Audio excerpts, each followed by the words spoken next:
Welcome back to another edition of Higher Education Today. I'm your host, Stephen Roy Goodman.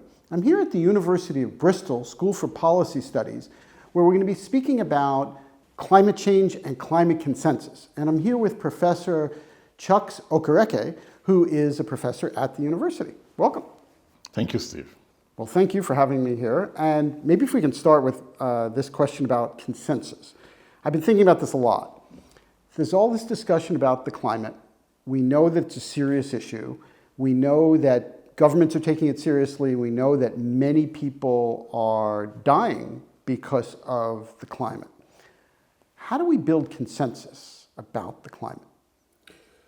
You know, Steve, that's a very great question, because in some parts of the world, when people hear about climate change, their mind goes immediately to rising sea level, melting, polar bears disappearing, some kind of graphs, abstract modelings and numbers. But when it comes to actually building consensus for climate change, the problem so much is not the technology and the science. The big challenges lie with the policies, the public policy issues, the politics, the economics. And it so happens that we disagree on so many different things about how to address the challenge. We disagree on what the problem is. We disagree sometimes on who should pay the cost. We disagree sometimes on how fast we should go. There is also a big disagreement most times between the rich and the poor countries about how to distribute the cost and the responsibility for climate change. One big area, Steve, is the fact that in the last 20 or so years, the real GDP, global real GDP, has almost tracked the use of energy. And so the big question is, how do you separate? We use the term decouple. How do you decouple the use of energy from the increase in real GDP, which a lot of people care about? And so there are these questions about how do you actually decarbonize while keeping the lights on, as some people say. And the other thing that is interesting, Steve, is that when you look at the numbers, you see that, again, there is almost a perfect correlation in the per capita energy used by countries and the wealth and prosperity, again, measured in GDP. So in terms of poor and rich countries want to keep it down, and poor countries are saying, hey, we want to grow our economy, but how can they actually achieve that?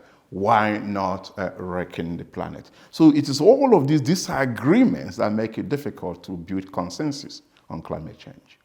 Well, that's a good way to start this, if you don't mind a follow-up to that, which is, how do we build that consensus? I understand that it's hard for the reasons you just mentioned, but if we're using GDP, for instance, as a way of measuring growth, all of a sudden, should we stop using that measure? Well, not necessarily. It's a great question. Again, how do you build a consensus? And I spend a lot of my time thinking about this. Number one is the need to promote education and awareness. And I'm sure we'll come back to that. But without education, without awareness, for people to understand that we have globally, if you like, an enlightened self-interest to come together, to build international multilateral institutions, to increase solidarity, to work together to foster equity and justice, to share technology, and all of these things. If we don't increase their awareness and build bridges and increase global solidarity, I'm afraid it will be difficult. So the number one way to build consensus is to ensure that we are building bridges, we are promoting solidarity, we are fostering equity and justice, we are talking across the divide. We were talking earlier before we came on air, the need to talk to people who don't often share your worldview. And it's important because without this sort of solidarity, collaboration, it will be difficult, because climate change is not something that any one country or individual or city can tackle. We need global solidarity, and we need global collaboration in order to move the needle. But with all due respect, there's all these international conferences, and it seems the problem keeps getting worse. Well, it's a philosophical question in a sense, because some people say the glass is half empty, others say it's half full. If you imagine where we would have been without these international conferences, maybe things would have been much, much worse. I am a believer in multilateralism. I think there are things that they could do differently, but I like to think that without all of these COPs and conferences, things would have been worse. Just a few years ago, in one of the conferences, the world agreed to triple the amount of renewable energy installations globally by 2030. And sometimes we tell a lot of bad news about climate change, but there's also a lot of good news that can be told. Just this year, or last year, we now have installed nearly 510 gigawatts of renewable energy. And this is a whopping increase of 50% compared to 2022. And it is the mandate that has been achieved from this conference that we want to triple the amount of energy installations by 2030. Many, many years ago, the global community agreed that the rich countries are going to give 100 billion per year to poor countries.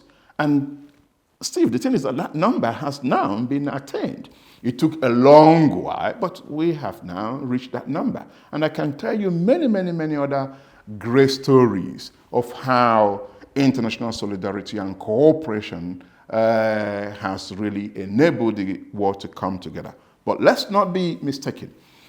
The average emissions rose by 1.9% 2023 compared to 2022 level. And so now we have surpassed the 50 billion metric ton mark. So we now have a global total emission of about 53 billion tons of carbon dioxide equivalent. So there is still much more to be done. The curve needs to be bent faster. We need to be going faster into net zero by 2050. And there is still so much gap in this area. Well, fair enough. And I think your point about the glass half full versus half empty is a reasonable one. But maybe if we can bring that to the issue of a university like this one, what can a university like Bristol or any other university do besides educating more people about this? What can they do as institutions? Well, there are at least 5 areas. We already talked about education. Many of the colleagues here in the Bristol and higher education around the world, I would say, have played a major role in increasing the awareness of climate change. Many of us, including myself, participate in the Intergovernmental Panel on Climate Change, the IPCC, which is the global intergovernmental scientists that are really generating knowledge that is powering policy and practices on climate change. So there are also growing awareness of the need for interdisciplinarity to educate more people, but to educate them in more qualitative way. But outside of education, there's also the need for research. We need more research to understand how not just the science of climate change can be improved, but also the public policies that are required to drive the climate action and build a consensus as we've talked about.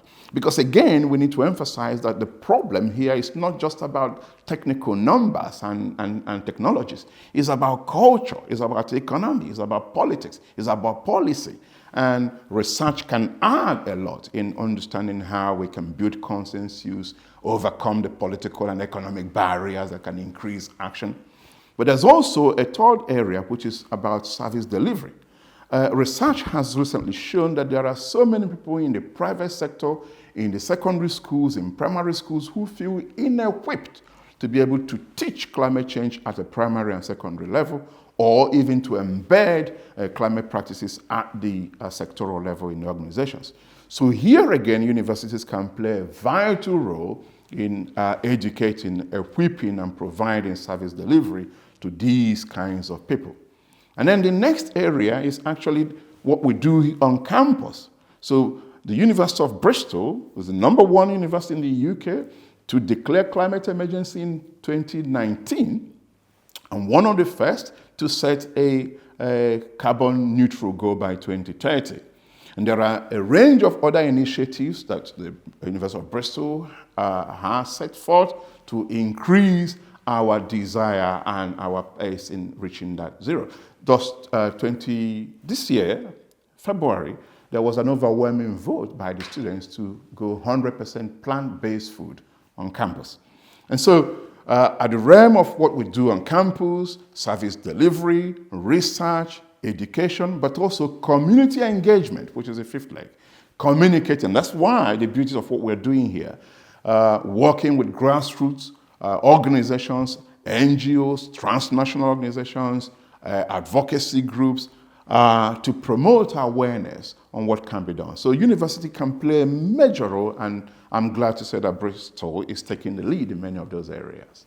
And what about in terms of advising other universities that perhaps may not be as far along the road as Bristol, whether they're in the US, the UK, or anywhere else in the world?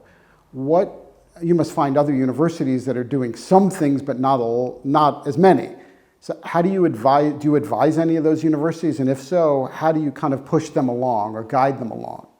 Our doors are wide open, and we engage in a lot of collaboration across universities and faculties.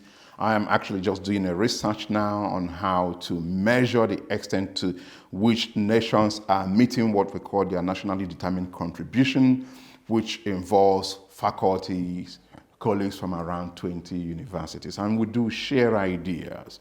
But there are also a number of different rankings around the world which lays out parameters, themes, indicators that can measure how well university is doing in tackling climate change. I think in the last QS ranking, Bristol ranked, I think, 12th or so globally. And if you go to our website, there's a range of materials that people can glean to learn how we are tackling climate change. So yes, we are collaborating, we are open to sharing our knowledge. Well, let's go the other way, though, as well, if we can. So what about people who say, well, I don't agree with all this emphasis on global change, and I don't believe in that, and therefore, because I don't believe in that, I don't want to go to the University of Bristol because they're spending too much energy focused on climate issues? Now, one of the things I should have said is that one of the tensions that higher educations encounter in addressing climate change, not just Bristol, is that while some faculties are great in producing science that advance knowledge and action on climate change, we also have other faculties that are producing science that are, if you like, advancing how do you extract more oil from the ground, how do you optimize fossil fuel extraction, gas extraction, etc. University is not monolithic. There are different parts of the university.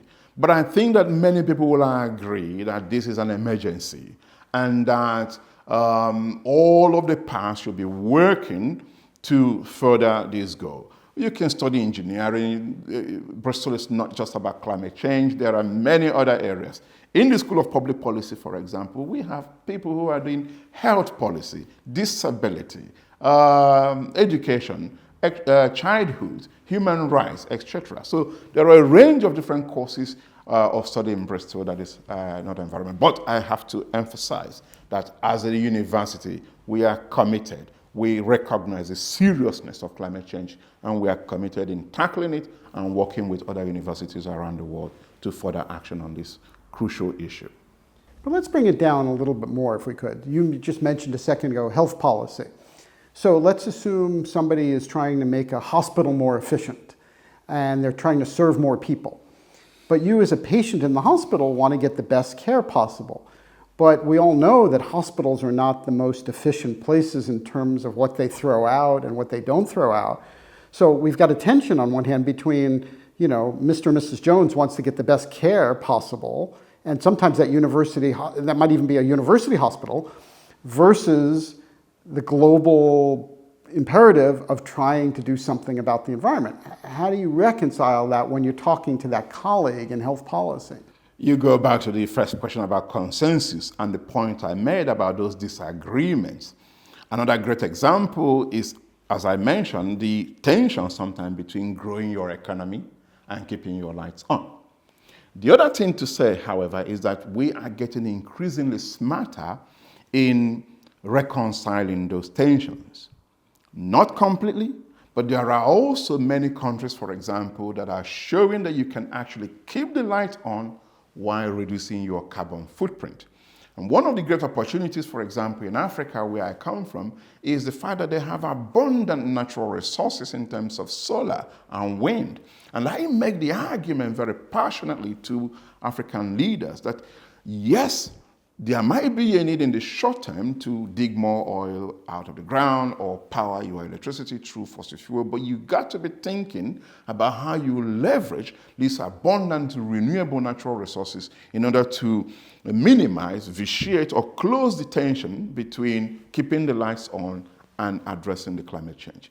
The same thing with hospital. There are many hospitals now that have net zero goals or carbon neutrality goals, and they are offering great healthcare services while also finding innovative ways to procure their medicine in a much more greener way, to design their buildings in such a way that it doesn't use the largest amount of energy, to encourage their staff to come to work with their bicycles or to work to ensure that there are green areas where you can charge your cars around the hospital, and the range of different other things that any institution or hospital can do. So it's not always the case that these are tensions that cannot be resolved. But this is why we need to channel our energy, channel our inner energy into finding solutions. And in terms of finding the solutions, how do we get the wealthier parts of the world to say that it's also the problem of the wealthier countries? That's a good question. Because sometimes people in the West tend to think the problem is out there, we are fine and good here. And increasingly, that sense of denial is coming home to roost. Just look at the wildfire in California recently. Look at the wildfire in Australia and in Canada. Actually, I have read new reports that suggest that there are several countries around the world, in Europe, Spain, Italy, and some parts of the United States that are actually much more prone to climate vagaries, to extreme weather events than some parts of Africa. And interestingly, the research is showing that we are already, as a global community, losing a huge amount of money. Some people say up to 2 trillion in the last decade to climate change. And the projection is that this number is going to increase. And some say up to 4% of GDP by 2030. So we need to rise up and wake up to the fact that it is not Africa versus the world, poor versus rich. Climate change is happening everywhere and is impacting our lives through drought, through extreme weather events, change in precipitation, increase in the number of hot days, increase in extreme weather events, etc., etc. So this is a global problem, not just a problem for the poor countries. And what about insurance? And I know this is an education show, but I've been thinking about this a little bit in terms of climate issues. So if you think of, you referenced the wildfires in California, millions and millions of dollars were lost. And of course, insurance companies have to pay for that. And of course, that's going to then cost taxpayers and people who have the insurance policies more next year. So how does the insurance world get involved in this somehow? Oh yeah, actually the insurance companies were among the first to alert the global community about the dangers of climate change in the early 90s. And as you just pointed out, they are the ones that are having to find the money to pay out all this premium when you have these massive flooding disasters, massive earthquakes, massive wildfire. And so they are clued on, they are ringing the alarm bell, they are sounding the warning that it is important for everyone to come together and solve the problem. Part of the thing, Steve, also, is that it's again often the poor people that suffer the greatest impact of these climate change occurrences. So in some parts of Britain, for example, there are people who cannot get enough insurance for their homes, poor people who happen to live in flood-prone areas.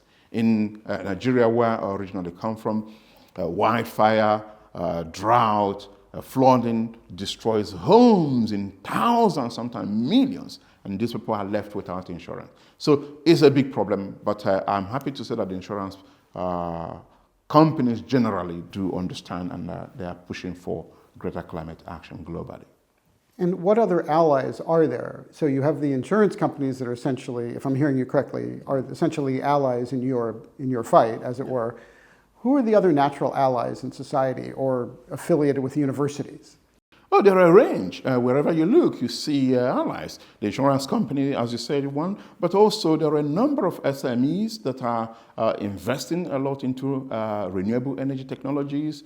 Artificial intelligence is one of them, a big area that is helping to understand how we can reduce emission through technological innovation. There are a lot of tech companies that are really investing in this area, but also interestingly, some of the big companies as well, even the multinational oil companies, have also made significant pledges and working hard to reduce their own emissions. Until recently, by recently I mean just last year or two, you have many oil companies that are pledging to go net zero. Some have begun to soft pedal because of changes in global political, geopolitical landscape. But also you have electric car manufacturers. So there are a range of entrepreneurs and big companies that are supporting academics, and we are collaborating with many of them, for example, here in the University of Bristol, to advance understanding on the science, but also the policy for addressing climate change. On the specific level, let's say Bristol, let's say a new professor comes, like you or somebody else, do you say, well, you don't get a parking space because we want you to take the bus to come to work? Many of my colleagues here are, if you like, converts, and they understand the need to make sacrifices, but also we also understand that sometimes those what you call sacrifices actually have huge health benefits. So we have in Bristol, for example, a car share scheme, a bicycle scheme that enables people to get bicycle and reduce prices to pool to come to work. One interesting fact, Steve, is that air pollution kills nearly 8 million people per annum. And some statistics will say about 15 million people. And that is, for example, in Africa, that is more people that are killed by HIV, malaria combined. And in many parts of the world, air pollution is the #1 killer. And there are a lot of research that have shown that by tackling climate change, we increase the quality of the air that we breathe and make people to live longer and healthier. So yes, there are sacrifices that you have to make, sometimes financially, but they also have huge health benefits. And we do this with joy. So I come from Oxford to teach here at Bristol, and I always go by train. But what if people aren't as committed to it as you are? Let's say somebody says, okay, Chuks wants to do it, and he wants to take the train from Oxford to Bristol, good for him, but I want to get in my car. Oh, we don't. Look, we have to be democratic in the way we tackle climate change. We have to allow for a range of options and individual lifestyles and choices. This is not a dictatorship, Steve. We're not trying to, wedge everybody with a hammer. But we believe in education. We believe in awareness. We believe in knowledge, and we believe in personal conviction. And that's why we still have public parks that you can use. Some people still drive to work, and they can park, around the university. So that's not a problem. But the Bristol city also have a huge commitment to climate change. So if you have a rundown car that you use, you may have to pay about £9 or so to be able to get into the clean zone area. But otherwise, people are allowed to travel to work however they want.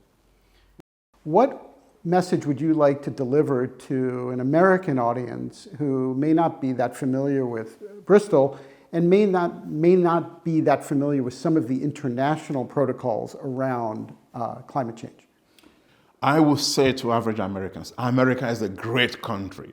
The world cannot tackle climate change effectively without American cooperation. But also that climate change is not a distant problem. It's a problem that is affecting Americans on a daily basis. It is important as an individual, but also at a national level. And there are, of course, several states that are doing great in America. For example, one of the first emission trading schemes in America is from the California emission trading scheme. So I would say, don't give up. There is, there is room to join forces with what we're doing here at Bristol to build consensus and tackle climate change in a way that will enhance prosperity for everyone in the world. And what about American universities? What can they do specifically? There are a range of American universities already doing great research. I encourage them, and I hope that we can build collaboration to learn from one another in order to further our understanding of the policies and sciences around climate action. And my very final question is, when these universities get together for the collaboration, what specifically would you like to happen in like 2 years, 3 years, 5 years, 10 years from now? What are the goals? Because I'm in the School for Public Policy, my emphasis is really understanding how we can build solidarity, increase international collaboration, and foster justice and equity in addressing climate change at a global level. And I'm hoping that such collaboration will help for the exchange of ideas that will enable those goals to be achieved. Chuks, thank you so much for your time today. Thank you very much, Steve. If you would like additional information about the University of Bristol, please go to bristol.ac.uk. If you'd like to send a note to me at the show, please go ahead and do so by sending an email to highereducationtoday@topcolleges.com. And thank you for watching. We will continue to bring you quality discussions about important matters in today's college and university world. I'm Stephen Roy Goodman, and you've been watching Higher Education Today.